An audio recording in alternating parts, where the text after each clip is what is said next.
बघू शकता आपण वडीगुद्री फाट्यावर असा पोलीसचा फाटा आहे. आंतरवलीकडे आम्ही आता रवाना आहोत. Continue for 1.5 kilometers.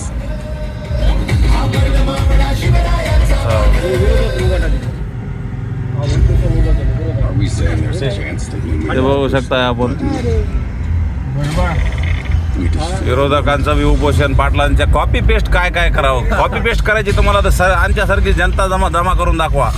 जसं पाटील उभा टाकतात त्या ठिकाणी सभा सुरू होती आणि पाटील निघाले तर जल्लोष निघतंय. असं जर करू शकतात तरच तुम्ही कॉपी करा, नाही तर काय कॉपी करताय. मागं कोणी नाही तुमच्या. हे बघा आंतरवलीचा रस्ता. आपण वडीगोद्रीहून आता आंतरवलीला निघाले आहोत आणि आम्ही सहपरिवार आंतरवली सराटीकडं आमचा छोटा आर्यन सर्वजण आता आंतरवलीच्या दिशेने निघालो आहोत. 2च मिनिटात आम्ही आता आंतरवलीला पोहोचू.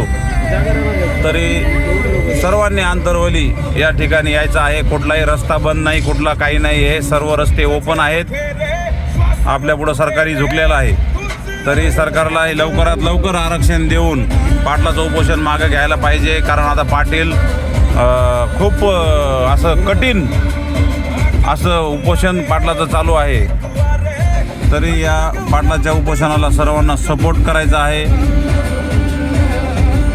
आणि आपल्याला आपण बघू शकता असं उपोषण बी चालू आहे विरोधात.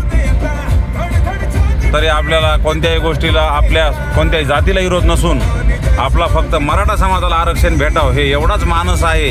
आणि पाटलाचाही कोण्या जाती धर्माच्या विषयी कोणतंही असं वक्तव्य नाही की कोण्या जातीला दुखवावं असं. पण आमच्या जातीनं काय असं केलं की तुम्हाला आरक्षण द्यायला अडचण येत आहे. तरी आपल्याला आरक्षण देणे गरजेचं आहे आणि आरक्षण घेतल्याशिवाय आम्ही काही शांत राहणार नाही. एक मराठा, एक मराठा.